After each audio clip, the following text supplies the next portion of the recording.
In May of 1992, a Freedom of Information Act request unlocked a filing cabinet that the government had kept sealed for 30 years. Inside were construction blueprints, personnel records, and classified photographs that revealed the most elaborate deception in American political history. For 3 decades, the United States Congress had been provided with their own nuclear bunker, hidden beneath a luxury resort, maintained by a fake television repair company. And not a single member of Congress knew it existed.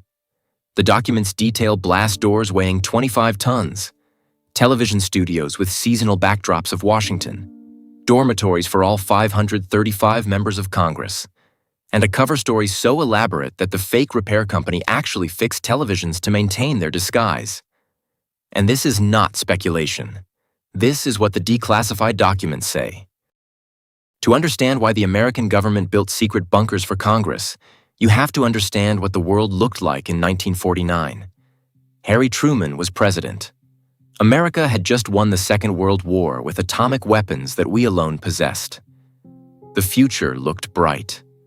Then on August 29, 1949, everything changed.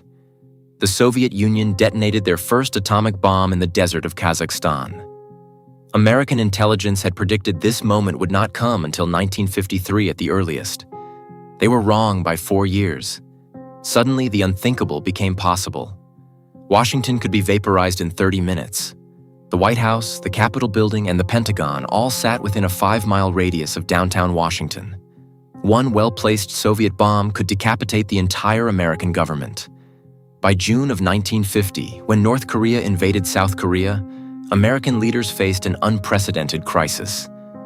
How do you maintain democracy when the capital city could disappear in a flash of atomic light? President Truman authorized National Security Council document NSC-68 on September 30th, 1950. This top-secret document committed America to preparing for prolonged nuclear conflict. Section 8 specifically addressed maintaining government functions during and after atomic attack. The document was not fully declassified until 1975. But buried in its classified language was the bureaucratic authorization for what would become a multi-billion-dollar bunker program. There is a growing community of people who believe these stories deserve to be told. If you are one of them, subscribe and join us. By 1953, President Eisenhower was receiving intelligence briefings showing that a coordinated Soviet nuclear strike could eliminate the entire United States government within 30 minutes. Military planners presented scenarios where America would be left leaderless in the crucial first hours of nuclear war, unable to coordinate retaliation, unable to maintain civilian authority over the military. This vulnerability terrified American leaders more than the bombs themselves. In 1958, President Eisenhower personally authorized a classified memorandum that would change American democracy forever. The document directed the Army Corps of Engineers to construct what it euphemistically called an emergency relocation facility for Congress. The real target was the Greenbrier Resort in West Virginia, 250 miles from Washington, remote enough to survive a nuclear attack on the Capitol, but accessible by government aircraft, train, or emergency convoy. The timing was perfect. The Greenbrier was already planning a major expansion, a new wing for conferences and exhibitions. This meant government construction could be hidden within the resort's legitimate building project. No one would question additional concrete trucks or construction crews. The Army Corps of Engineers had found their cover story. They called it Project Greek Island. The budget was $14 million. In today's money, that is approximately $140 million. For a single bunker. The project began in 1959 with a level of secrecy that would make the Manhattan Project look transparent. The construction contract went to a company that specialized in high-security facilities. The workers were compartmentalized. Each crew knew only their specific piece of the project. Electrical workers wired rooms without knowing their purpose. Concrete crews poured foundations without seeing blueprints. Plumbers installed systems without understanding the facility's true function. The few who did know signed lifetime secrecy agreements, backed by federal criminal penalties. Even the resort's management was kept largely in the dark. They were told the government was building emergency storage for important documents and communication equipment. Reasonable enough during the Cold War. What they were not told was that they were building a complete underground Capitol building. But that was only the beginning. Construction of the congressional bunker took 3 years and created 112,000 square feet of underground facilities. To put that in perspective, that is larger than 2 football fields. Completely hidden beneath the luxury resort. The engineering was extraordinary. The bunker was designed as a fully functional underground Capitol building, complete with a House chamber, a Senate chamber, committee meeting rooms, cafeterias, medical facilities, dormitories for all 535 members of Congress and their essential staff. Every detail was planned for a 60-day occupation during nuclear war. The main entrance was hidden behind a 25-ton blast door. 25 tons. That is the weight of 12 automobiles, but the door was so precisely engineered that a single person could open it using hydraulic controls. The door was manufactured by the Mosler Safe Company and required 6 months to install. It was designed to seal the bunker against nuclear fallout while maintaining air filtration systems that could support hundreds of people for months. Behind that door lay one of the most sophisticated survival facilities ever constructed. The bunker contained a fully equipped television broadcast studio. This was not just a room with cameras. This was a professional broadcast facility with interchangeable seasonal backdrop paintings of Washington: spring, summer, fall, winter. The backdrops showed the Capitol Dome and Washington monuments in different seasons. The purpose was chilling. Government leaders could address the nation while appearing to broadcast from the destroyed capital city. Even months into a nuclear winter scenario, they could maintain the illusion that Washington still existed. The studio included professional lighting, cameras, and transmission equipment capable of reaching the entire nation. There were sleeping quarters designed like a college dormitory, bunk beds for senators and representatives, communal bathrooms, a central cafeteria with industrial kitchens. The medical facility included an operating room, pharmacy, and isolation ward for radiation sickness. There was even a morgue. Because in a 60-day nuclear occupation, people would die. But the bunker held an even darker secret.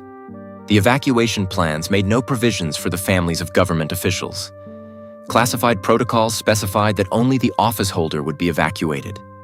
Spouses and children would be left to face nuclear war without government protection or advance warning. Congressional families living in the Washington area would have no priority for evacuation or shelter. This created a moral crisis that was never publicly acknowledged during the Cold War. Many officials were unaware of this harsh reality. They assumed their families would be protected. They were wrong. To maintain the bunker's secrecy, the government created Forsyth Associates, a fake television repair company. This was not just a name on paper. Forsyth Associates had real business cards, phone listings in the local directory, and they actually responded to television repair calls to maintain their cover. When did you first learn about this? The fake repair company employed 15 full-time government agents. They posed as television technicians while secretly maintaining the bunker's sophisticated electronic systems. For 30 years, they worked at the Greenbrier Resort, fixing televisions by day, maintaining democracy's last resort by night. The compartmentalization was so strict that fewer than 50 people knew the complete scope of the facility at any given time. Many congressmen themselves were unaware of the bunker's existence. Even resort staff believed the restricted areas contained only mechanical equipment for the hotel. Those who suspected more kept quiet. The few who knew the truth had signed agreements that carried lifetime secrecy requirements. While Congress had their bunker at the Greenbrier, the rest of government was not forgotten. The Pentagon constructed the Raven Rock Mountain Complex in Pennsylvania, Site R, as it was known. $17 million was spent blasting 6 massive chambers 650 feet into solid granite. This underground Pentagon could house 3,000 military personnel. Raven Rock became the primary military command center designed to coordinate nuclear retaliation if Washington was destroyed. The facility included its own power plant, water supply, and communication systems connecting to missile silos and military bases worldwide. Simultaneously, Mount Weather Emergency Operations Center was established in Virginia as the designated survival site for the president and cabinet. This 600-acre facility featured a complete shadow government infrastructure: a hospital, a crematorium, even an underground lake for water supply. The complex included residential areas for top officials and their families, complete with schools and recreational facilities for extended occupation. By 1970, the total network of government continuity bunkers represented an investment of over $400 million. In today's money, that is approximately $3 billion. The network included dozens of smaller regional facilities and the classified Doomsday plane, a modified Boeing 747 serving as an airborne command center. This represented one of the largest classified infrastructure projects in American history, employing thousands of workers across multiple states. Most workers had limited security clearances and knew only their specific portion of the projects. In October of 1962, the system faced its first real test. The Cuban Missile Crisis brought America and the Soviet Union to the brink of nuclear war. All major continuity bunkers were secretly activated for the first time. Greenbrier, Raven Rock, Mount Weather, skeleton crews stood by. Emergency supplies were pre-positioned. Government evacuation could begin within 4 hours. Congressional leaders were quietly briefed on evacuation procedures. Forsyth Associates technicians worked around the clock to ensure all bunker systems were operational. This was the closest the bunker system came to actual use. For 13 days in October 1962, democracy's survival hung in the balance. The bunkers were ready. The officials were briefed. The evacuation plans were activated. But the missiles never flew. For 30 years, the existence of the congressional bunker remained one of America's best-kept secrets. The compartmentalization was extraordinary. Resort guests walked above the bunker daily, never knowing what lay beneath their feet. Hotel employees served drinks in the bar that sat directly over the Senate chamber. Couples danced in ballrooms built above dormitories designed for nuclear war survivors. The secrecy nearly collapsed multiple times. In 1979, a Greenbrier guest's child wandered into a restricted area and saw uniformed military personnel. The incident required immediate damage control, background investigations of witnesses, security protocol reviews. In 1985, a resort employee discovered classified documents left in a copier machine. This breach led to a complete security review and temporary suspension of bunker operations. Each incident was contained. Each witness was managed. The secret held. The fake television repair company continued its elaborate charade. Forsyth Associates maintained real business relationships with local customers. They advertised in the phone book. They filed tax returns. They even had a company picnic every summer. But their real job was maintaining the most classified facility in American government. As the Cold War began to wind down in the late 1980s, the Defense Department made a fateful decision. In 1988, anticipating the end of the Cold War, officials ordered the destruction of thousands of pages of Greek island documents, construction blueprints, personnel lists, operational procedures, all burned in a controlled fire at a classified facility in Maryland. This deliberate destruction of evidence was part of a broader effort to eliminate the paper trail of Cold War contingency programs. Only summary documents and basic facility information were preserved in official archives. The documents are clear on this point.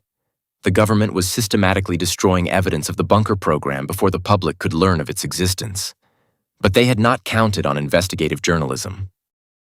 On May 31, 1992, Washington Post reporter Ted Gupp published a front-page exposé that would end 30 years of secrecy. The article was titled, "The Last Resort." Gupp's investigation had taken over a year. He conducted interviews with former government employees, analyzed public records for inconsistencies, made multiple visits to the Greenbrier Resort itself. He pieced together the story from fragments. A construction contract here, a personnel record there, a former employee's careful admission. The evidence accumulated until the truth became undeniable. When the article hit newsstands that Sunday morning, the reaction was immediate. Within 48 hours of publication, the government terminated the Forsyth Associates contract. All classified equipment was removed from the bunker. The 15 full-time maintenance staff who had maintained the facility for decades under television repair cover were reassigned to other duties. The shutdown was so rapid that some employees learned about the end of their classified careers from reading the newspaper. The fake television repair company was dissolved. Its phone number was disconnected the same day as the article's publication. House Armed Services Committee hearings in July 1992 revealed the full scope of the deception.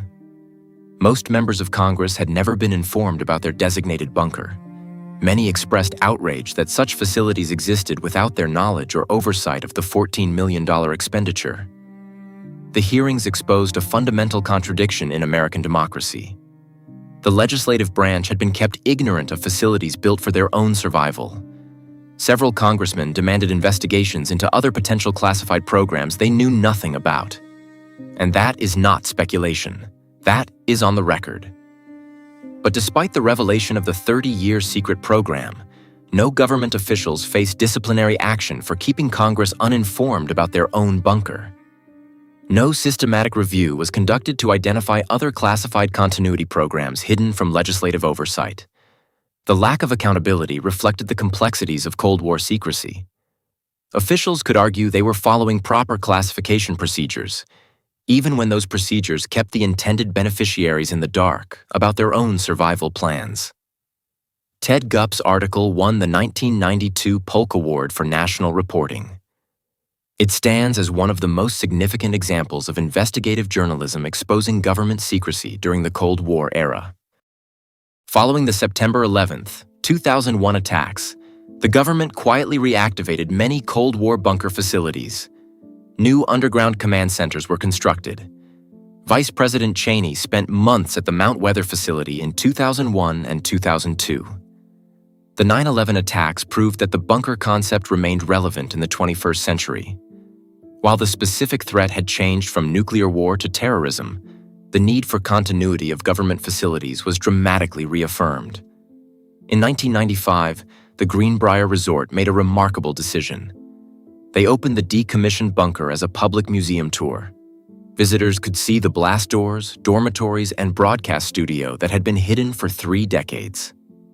The transformation from state secret to tourist attraction represented a unique moment in Cold War history. Visitors could walk through spaces that had been among America's most classified locations. The museum generated over $2 million annually in tourism revenue. The irony was perfect. A facility built in absolute secrecy now served as a popular attraction. But the story does not end there. Not even close.